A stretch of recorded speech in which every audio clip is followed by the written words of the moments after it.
श्रीमद् भागवत कथा क्यों लिखी गई है, तो इसके विषय में प्रश्न किया गया। तो पहले वेद हुआ करता था एक, ठीक है, जिसका नाम था प्रणव, लेकिन उम्र हो गई छोटी। कभी कभी 10-10 हजार वर्ष व्यक्ति जीता था, कभी 1000 वर्ष व्यक्ति जीता था। कलयुग में आके उम्र बची 100 साल की, गारंटी वो भी नहीं। कोई 100 साल जीता है, कोई पहले ही राधे राधे हो जाता है। तो इतने कम आयु में पूरे वेद को पढ़ पाना असंभव होता है। पूरे जीवन लगा रहे फिर भी पूरा प्रणव नाम का वेद नहीं पढ़ सकता। छोटी छोटी शाखाएं बांट दी, थोड़ा थोड़ा पढ़ लो, कोई बात नहीं। वेद के 4 हिस्से किए, ऋग, साम, अथर्व और यजुर्वेद। अलग अलग महात्माओं को पढ़ा दिया। ऋग्वेद पहले महात्मा को पढ़ाया और कह दिया जाओ तुम अपने चेला चेली बनाओ, और इसके बाद सामवेद जैमिनी महात्मा को बनाया, और वैशंपायन एक यजुर्वेद को और एक अंगिरा महात्मा को अथर्ववेद सिखा दिया कि जाओ तुम अपने अपने चेला बना के अपने अपने वेद को पढ़ाओ। और इसीलिए तो आजकल ब्राह्मणों में कौन से गोत्र हो तुम्हारा, वेद कौन है, इसीलिए वेद निकाला जाता है, क्योंकि सबको अलग अलग दे दिए गए थे। और इसके बाद इतिहास पुराणा नाम पिता में रोमहर्षणा, और यहाँ पर सूत जी कह रहे हैं कि इतिहास और पुराण जो थे वो पढ़ा दिए थे हमारे पिताजी को, जिनका नाम था रोमहर्षण, उन्हीं को सूत जी कहते हैं। और इसके बाद पढ़ा करके और वेद के लिए कह दिया स्त्री शूद्र द्विजबंधु नाम त्रयीना श्रुति गोचरः। स्त्री, शूद्र और द्विजबंधु माने पतित ब्राह्मण, इनको वेद पढ़ने का अधिकार नहीं है। तो पूछा कि अगर ये वेद नहीं पढ़ सकते तो क्या ज्ञान प्राप्ति का भी अधिकार नहीं है इनको, कि ज्ञान प्राप्ति का कोई भी ऐसा जीव नहीं जिसे ज्ञान प्राप्ति का अधिकार ना हो। आजकल कहने लग गए हैं कि अरे साहब तुम भागवत क्यों पढ़ रहे हो, तुम गीता क्यों पढ़ रहे हो, तुम्हें क्या ज़रूरत है। वेद के लिए किसी को भी, ज्ञान के लिए किसी को भी वंचित नहीं रखा जा सकता, उसको ज्ञान प्राप्त करने का पूरा अधिकार होता है। तो कहे कि आपने तो कह दिया कि वेद पढ़ नहीं सकते हैं, फिर कैसे उसे होगा। तो कहा कि यहाँ पर महाभारत में इति भारताख्यानम कृपया मुनिना कृतम, महाभारत एक ऐसा ग्रंथ लिखा गया जिसमें संसार का कोई भी ज्ञान महाभारत से अछूता नहीं है। सारे का सारा ज्ञान महाभारत में तुम्हें मिल जाएगा।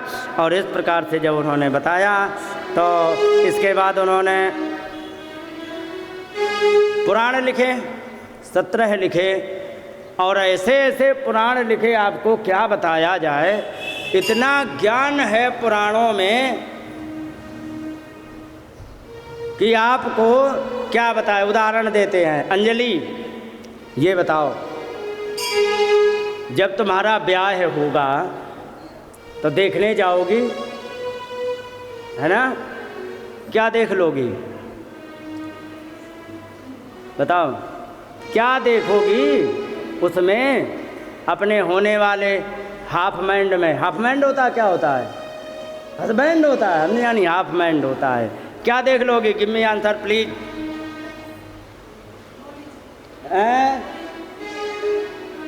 वेरी गुड, कितनी ईमानदार है, जो देख पाएगी वही तो बताएगी। कितनी लंबाई है, कैसा काला है, बिल्कुल कोयला जैसा है या ठीक ठाक है, काम चलाऊ है या बिल्कुल एडजस्टमेंट करने लायक है, इतना ही देख पाओगे। लेकिन एक बात बता दें, सुनो, शास्त्र में आप ये भी देख सकते हो कि इसका स्वभाव क्या होगा, हमारे साथ लंका कांड करेगा या सुंदर कांड करेगा, ठीक है। ऐसे ही लाला हैं को तुम्हारे, अंजलि की मम्मी हैं, ब्याह हो गए, लाला का, इसका तो नहीं हुआ है, लाला का है, बड़ी ये है, लाला छोटे छोटे है। जिस समय ब्याह करोगी, बहू देखने जाओगी, क्या देख लोगी बहू में, बताओ फटाफट।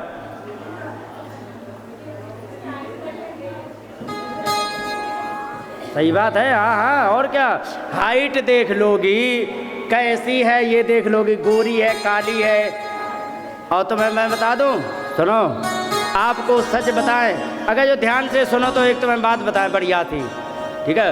बोलो गोविंद भगवान की।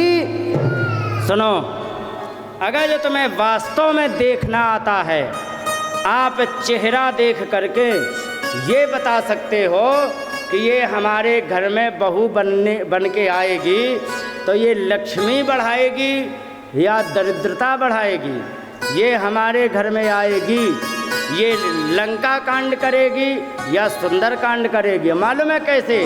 दूर से 5 फीट दूर से बैठ के देखने पर। कितनी दूर? मैंने पढ़ा है, तुम चाहो तुम पढ़ लो, तुम चाहो तुम पढ़ लो। कहाँ पर? स्कंद पुराण के काशी खंड में लिखा है, बड़ा सरल है, 4-5 अध्याय हैं। वहाँ पर वैशंपायन ने कहा कि एक बात बताओ महाराज, जब एक ब्याह कर लेता है कोई व्यक्ति तो वो रोज रात दिन नाचता है, लेकिन उसका नाचना बंद।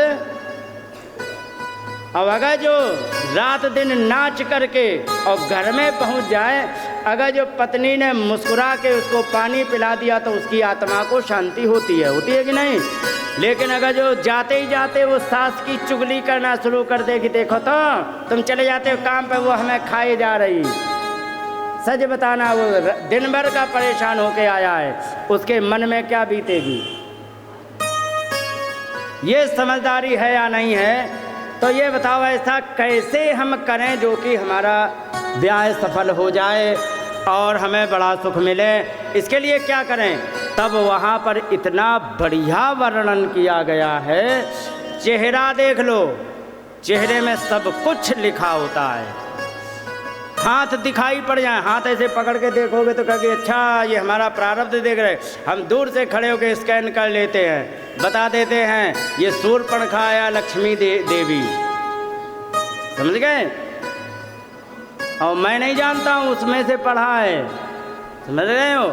तो सब कुछ पता लग जाता चेहरे से, हाथ से, और उससे आएगी। अच्छा एक बात बताओ, हाँ थोड़ा आगे आ जाओ, तुम झांक क्यों रही हो बिल्लियों की तरह? आगे आ जाओ माता, थोड़ा आगे आओ। हाँ हाँ, एक बात बताओ, सुनो, जब तुम देखने जाओगी, ठीक है, तो आएगी लो माता जी चाय, इतना ही कहेगी ना, इससे ज़्यादा तो कुछ। अब वहाँ पर कोई प्रवचन थोड़े ही होने हैं उसके, इतना ही कह पाएगी। इतनी आवाज़ सुन के ही पता लग जाएगा, इतनी ही आवाज़ से, ठीक है। और उस समय कितना भी बिगड़ैल व्यक्ति हो, उस समय कितना भी कुकर्मी व्यक्ति हो, लेकिन उस सिचुएशन में वो बिल्कुल ऐसे लगेगा कि बस इससे ज़्यादा सीधा दुनिया में, संसार में अब कोई भी। लेकिन उसी समय उसको सब कुछ देखा जा सकता है। मैंने एक आदमी को देखा, एक हमारा दोस्त था, बड़ा खुश, ब्याह तय हो गया। हाँ, जिसका ब्याह तय हो जाता है ना, वो उसकी खुशी वही जाने। तुम्हारा तो नहीं तय हुआ अभी ना? हाँ, तो तुम्हें अनुभव नहीं है, जब हो जाएगा तब पता लगेगा। जिसका ब्याह तय हो जाता है वो फिर उस समय उसकी खुशी वही जाने, बड़ा खुश। देखो देखो देखो मेरा ब्याह तय हो गया, मैं उसका मित्र था, कोई बात नहीं। उसने अपनी मर्जी से फ़ोटो दिखा दी। मैंने जैसे ही फ़ोटो देखी, मैं जान गया, हमारे दिमाग की घंटी तुरंत बज गई, मामला गड़बड़ है। मैंने कहा कि तुम्हारे पिताजी कहाँ हैं? क्योंकि पिताजी तो खेत पर है। बाकी भैया कहाँ है? खेत पर है। मैंने कहा कि ब्याह के कितने दिन है? क्योंकि 1 महीना। मैंने कहा सुनो, ब्याह के 8 दिन पहले से 8 दिन बाद तक अपने पिताजी और दोनों भाइयों से ये कह देना कि बहुत सावधानी पूर्वक जीवन चलाएं, 15 दिन के लिए बहुत सावधानी रखें, दुर्घटना हो सकती है। मैंने ऐसा कह दिया। अब वो ब्याह की खुशी में कौन सुनता? ब्याह तय हो गया, सब कुछ हो गया। ब्याह बारात जाने को मान लो 3 तारीख को, 1 तारीख को छोटा वाला भैया का ऐसा एक्सीडेंट हुआ, मात्र 1 सेकंड में चला गया। और 1 सेकंड में जब वो चला गया तो वहाँ ब्याह तो होना ही है, क्योंकि वो तो होना ही है। क्या बैंड, क्या खुशी, क्या वहाँ हाय हाय पड़ी, बहू आई। मैंने कैसे उसे सावधान किया? मैं क्या त्रिकालदर्शी हूँ? मैं क्या ब्रह्मा हूँ? मैं भविष्य वक्ता हूँ? तरह नहीं। मैंने कैसे जाना? मैंने वही पढ़ा था। मैंने उसकी फोटो में उसके चेहरे को देख लिया था, और चेहरे में भी माथे को देखा था। अब तो हम एक तो बता ही दें, लड़कों में अगर जो माथा बड़ा हो, बाल पीछे से हों, ठीक है, पीछे से यदि बाल हों तो उसका दिमाग तेज होता है। लेकिन लड़कियों में अगर जो बाल पीछे से हो, माथा बहुत सारा हो, टकला जैसा दिखाए माथे पे, अगर जो दिखाई पड़ रहा तो जान लीजिए ब्याह होने के आसपास 8 दिन पहले, 8 दिन बाद, बोलो बरसा जी की। 8 दिन पहले 8 दिन बाद तक ससुर या देवर को लेकर के वो जाएगी। ये ध्यान रखो।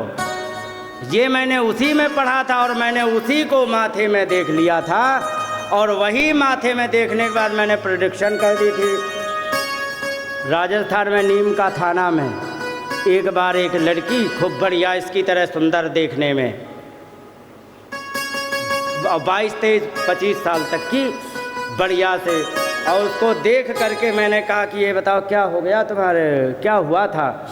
और वो कह रहे कि आया कल है। क्या पूछ रहा, किस चीज़ के लिए पूछ रहा? मैंने कहा कि तुम्हारे जीवन साथी को क्या हुआ था, तलाक हुआ कि विधवा हुई हो? अब उसके कान खड़े हो गए कि इसको किसने आते ही आते बता दिया। पहले तो थोड़ी लाल पीली हुई, फिर कहा कि तुम्हें बताया किसने? मुझसे नहीं हुई। ये पूछ रही थी बताया तुम्हें किसने, चुगली किसने की है? मैंने कहा मुझे किसी ने नहीं बताया, मुझे तुमने बताया है। तो फिर इसके बाद पता लगा था कि उसका तलाक हुआ है, उसी ने बताया। तुम्हें कैसे पता लगा? मैंने कहा कि हमें ऐसी विद्या सीखी है, मैंने ऐसे शास्त्र को पढ़ा है कि सामने व्यक्ति को खड़ा कर दो, हम उसकी जन्म कुंडली की तरह हम सारा प्रेडिक्शन कर देंगे क्या होगा। समझ रहे हो? ये मैंने स्वयं पढ़ा है। कुंडली अलग, ये चीज़ें ऐसा ऐसा ज्ञान लिखा हुआ है कि आप उसको देख करके। अच्छा एक बात बताओ, प्रश्न पूछना, माइक आई खैन के, हाँ प्रश्न बता दो। और वो कहने लगे कि पंडित जी आज ये पूछ के आइए कि सबसे पहले कावड़ कौन ले क्या था, किसने बनाई थी, किसने हरी चलाई? अब ये प्रसंग देखो है, ये है उसका क्या कहते हैं, शिव पुराण का, ठीक है। यहाँ भागवत का कोर्स पूरा नहीं हो पाएगा, ठीक है, इसलिए विषयांतर ना करो तो ज़्यादा बेटर है। इसके लिए तो तुम्हें शिव पुराण करानी चाहिए। संकल्प किसने लिया कांवड़ लाने का? अच्छा तुम मतलब पहले किसने लाई थी, शुरुआत कहाँ से हुई थी? इसके लिए तो हम बता देंगे, बाद में मिलना, क्योंकि अभी पहले भागवत का जो चल रहा है क्रम उसे पूरा हो जाने दो। ये तो एक तरह से विघ्न है। बोलिए गोविंद भगवान की जय। तो मैं क्या कह रहा था? ओ माता, क्या कह रहा था मैं? नहीं पता है। सुनो, मैं ये कह रहा था कि हाँ मैं ये पूछ रहा था। अच्छा एक बात बता माता, ये तो मैंने बता दिया तुम्हें, दूल्हा देखने जाओ या दुल्हन देखने जाओ, कोई बात नहीं, इस विषय को छोड़ो। अगर जो कल तुम्हारे यहाँ पानी बरसेगा या नहीं बरसेगा, कितने दिन में पानी बरसेगा, इसका तुम पहले से जान सकती हो क्या? मैं बता दूंगा, आज से जान जाओगी। जिस दिन चींटियाँ बाहर निकल करके लाइन लगा के छोटी वाली चलने लग जाएं, उस दिन उसके उसी दिन से लेके 3 दिन के अंदर कभी भी बारिश निश्चित होगी। कितनी होगी? जिस हिसाब से चींटियाँ निकल रही हैं। अंडा लेके निकले तो ज़बरदस्त बारिश होगी, बिना अंडे के यदि वैसे ही निकल पड़े तो भी बारिश होगी, कुछ कम होगी। और यहाँ पर इस प्रकार से बताया, ऐसा ऐसा ज्ञान लिखा गया, किसमें? शास्त्रों में। और जब इस प्रकार का ज्ञान शास्त्रों में लिखा गया तो सच बताना इतने इसमें किसी भी प्रकार के ज्ञान की कोई संदेह रहा, हर चीज़ की जानकारी है शास्त्रों में। लेकिन आपने फिर भी इतने बढ़िया बढ़िया शास्त्र लिखे, फिर भी आपके मन को प्रसन्नता क्यों नहीं हो रही है? नारद जी ने आकर के व्यास जी से पूछा। व्यास जी ने कहा कि क्या बताया जाए, क्योंकि उन्होंने कहा है अस्त्येव में सर्वमिदं त्वयोक्तं तथापि नात्मा परितुष्यते में तन्मूलमव्यक्तमगाध बोधं पृच्छामहे तात्म भवात्मभूतं। कहने लगे कि ये बताओ कि हमें आज तक यही पता नहीं लग पा रहा है कि वास्तव में हमारे जीवन की असली समस्या क्या है जिससे हम बड़े दुखी हैं, हमें पता नहीं है, आप बताओ। तो उन्होंने कहा कि सुनो, तुम्हारे जीवन की सबसे बड़ी समस्या ये है कि तुमने ज्ञान बहुत बढ़िया बढ़िया लिख दिया।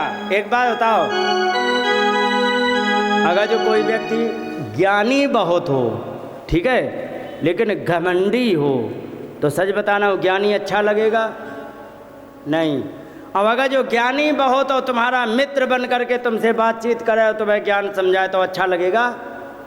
इसीलिए कहते सुनो, ज्ञान की शोभा प्रेम से होती है, ठीक है।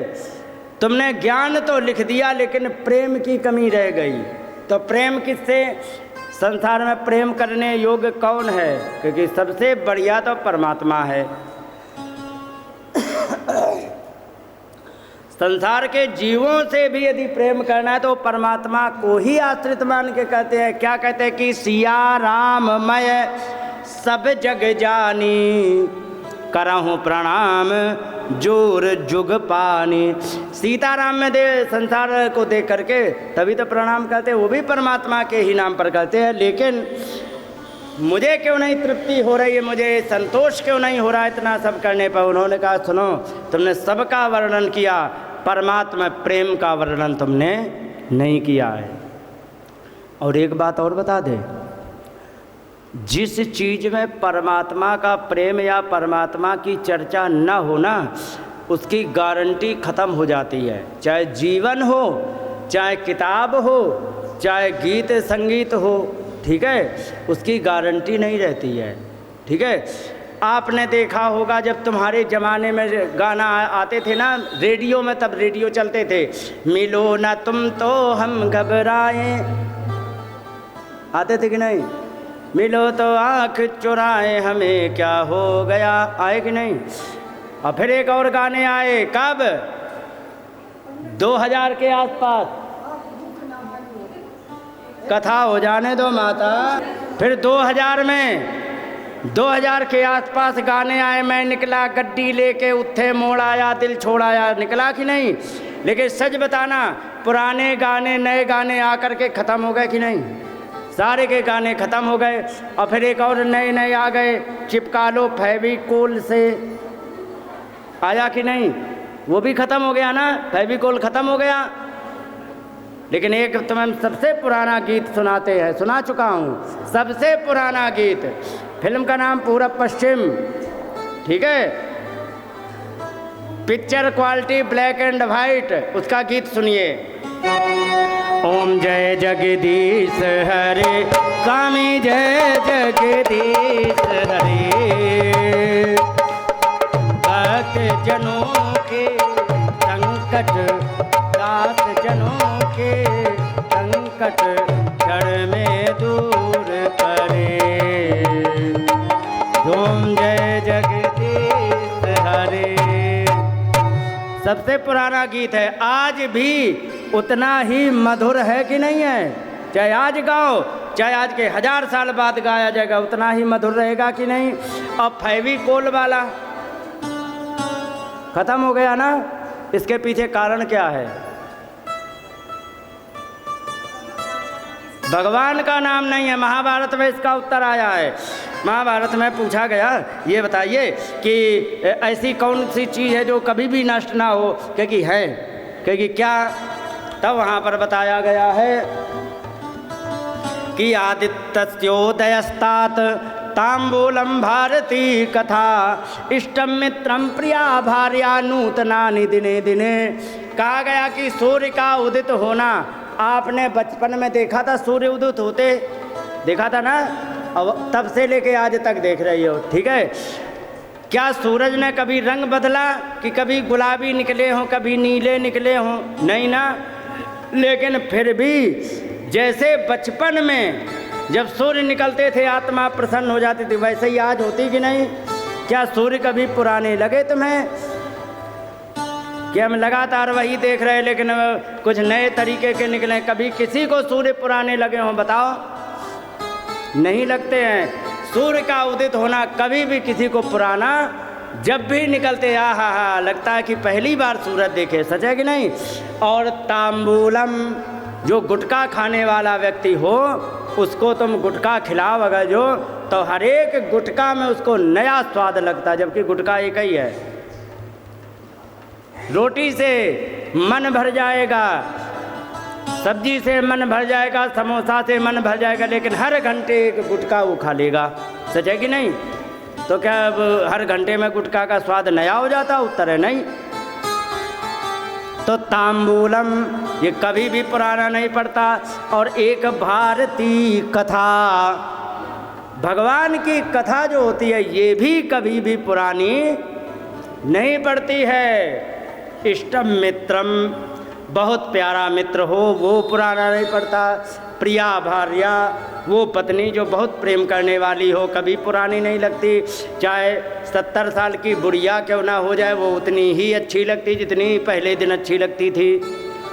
शर्त ये है लंका कांड करने वाली ना हो, सुंदर कांड करने वाली हो। लंका कांड करने वाली तो तीसरे ही दिन बेकार हो जाती है। प्रिया भार्या नूतनानि दिने दिने, ये हमेशा नहीं रहते हैं। और भगवान की कथा जिसमें जुड़ जाए कभी भी वो पुराना नहीं पड़ता। ध्यान रखो, आपने फिल्मी गाने इतने सुने आए चले गए, और एक सबसे पुरानी एक चौपाई तो मैं सुनाता हूँ। कितने साल पुरानी है मालूम है? 550 साल पुरानी। मंगल भवन अमंगल हारी,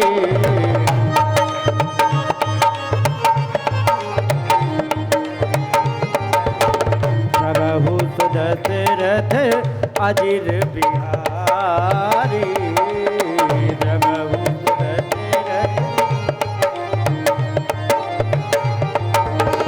सीताराम चरण रति मोरे, सीताराम चरण अनुदिन बढ़ाए अनुग्रह तोरे, अनुदिन बढ़हु अनुग्रह। चौपाई 550 साल पुरानी है। आज सुनी उतना ही सुख देगी, और 1000 साल बाद सुनी जाएगी तब भी उतना ही सुख देगी। लेकिन मिलो ना तुम तो हम घबराए वाला गाना अब सुख तुम्हें नया ढूंढ रहे हैं। ढूंढ रहे कि नहीं? एक गाना आपने सुना होगा, ये माना मेरी जान मोहब्बत सजा है, सुना है कि नहीं? हाँ, 80 के ज़माने का है। मज़ा इसमें इतना, मगर किस लिए सुना कि नहीं? और वो गाना आया और चला गया कि नहीं?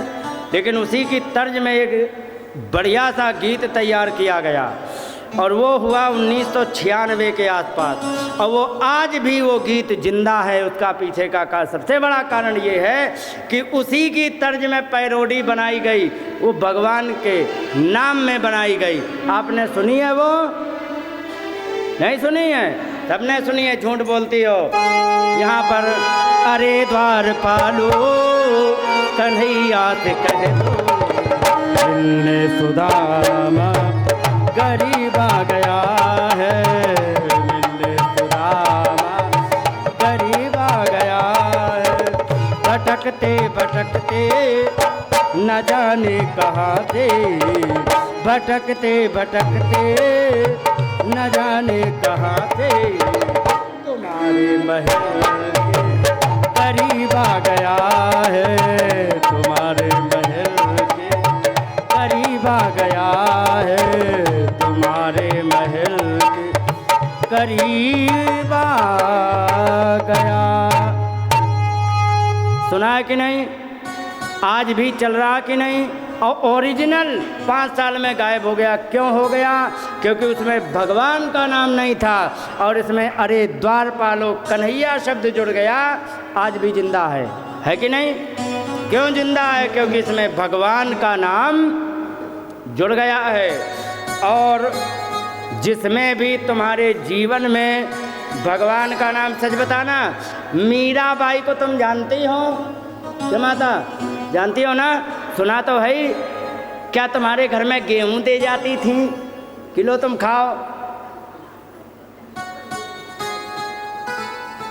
किसके घर में गेहूं दे के गई मीराबाई जो उनसे?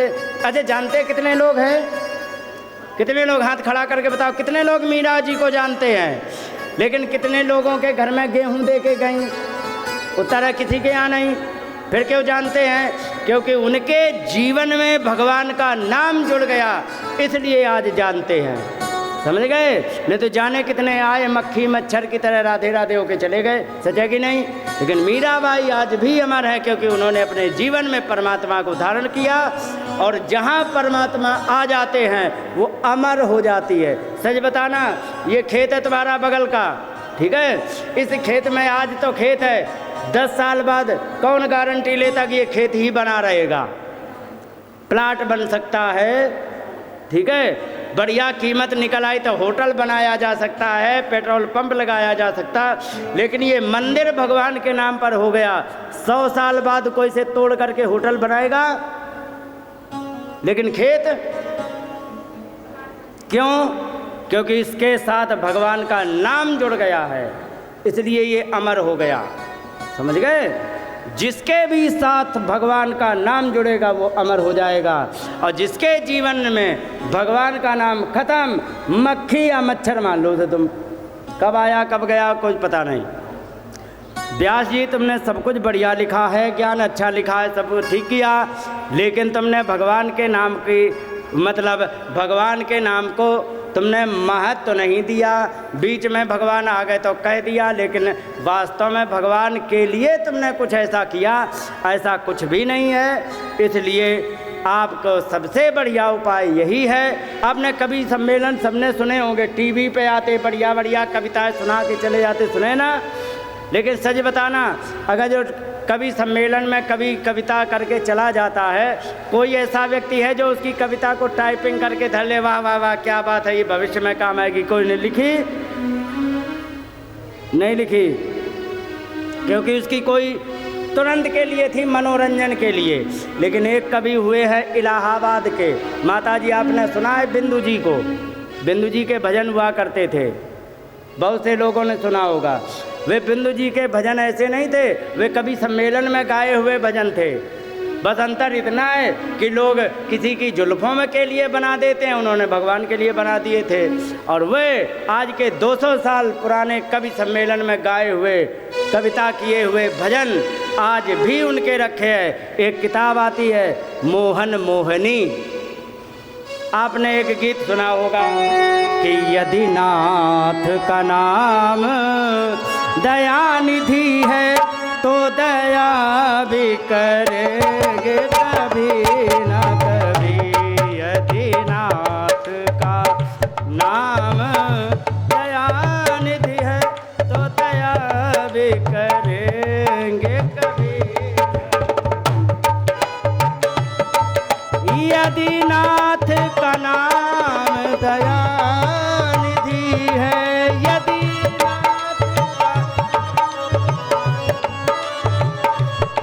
तो दया भी करेंगे कभी ना कभी, तो दया भी करेंगे कभी ना कभी।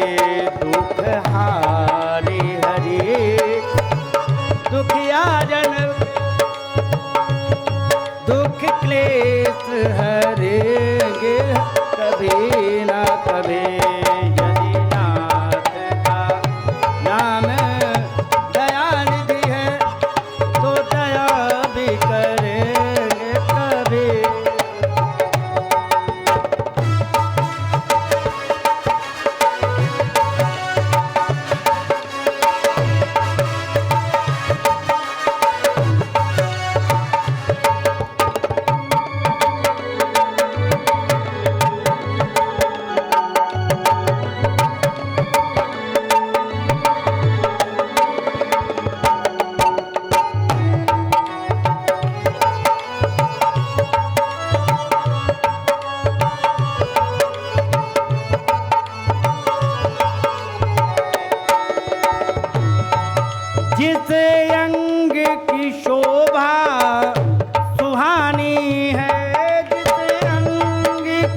प्याले भरेंगे कभी न कभी यदि नाथ का नाम।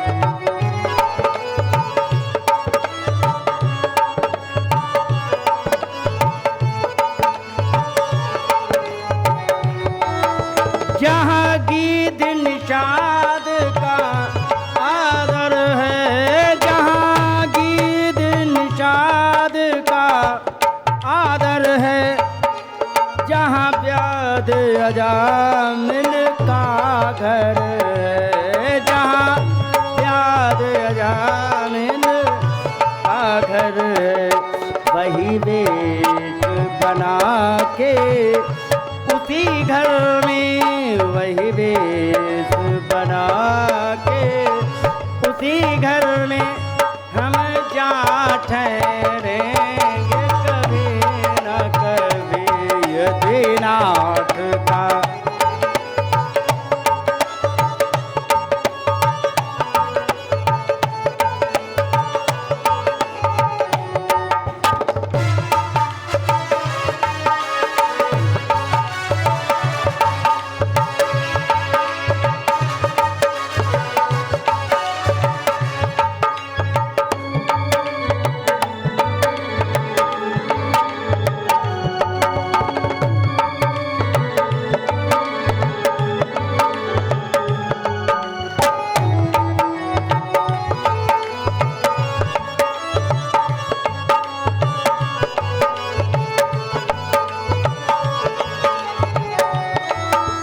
करुणानिधि नाम सुनाया जिन्हें, करुणानिधि नाम सुनाया जिन्हें, चरणामृत पान कराया जिन्हें।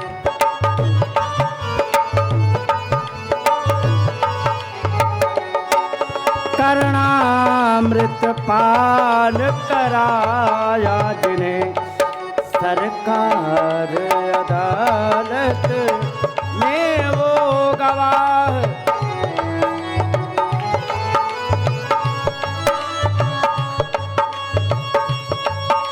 सभी गुजरेंगे कभी न कभी यदि नाथ का नाम। दयानिधि है तो दया भी करेंगे कभी न कभी यदि नाथ।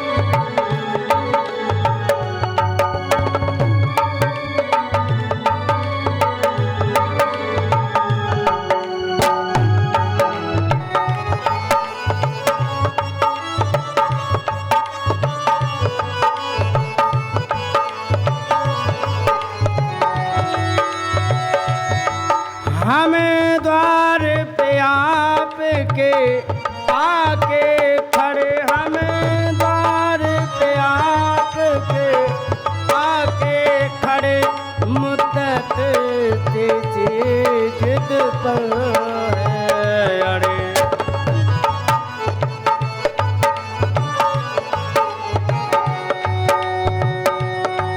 जब सिंधु तरे जो बड़े से बड़े, जब सिंधु तरे जो बड़े से बड़े, तो सिंधु तरे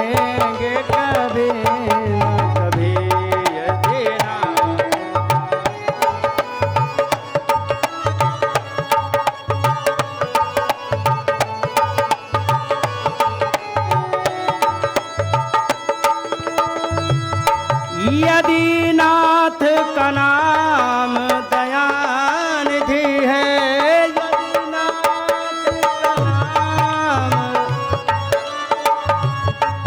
तो दया भी करेंगे कभी ना कभी। दुख हारी हरि दुखिया जन के दुख क्लेश हरेंगे कभी ना कभी।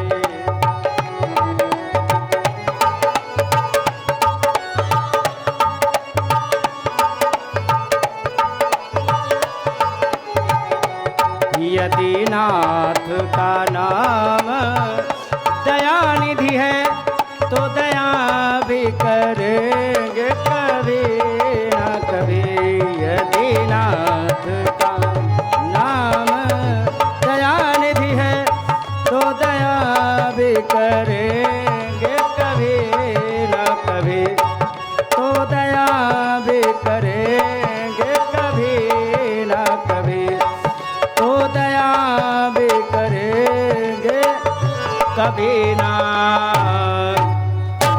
बोलिए गोविंद भगवान की जय।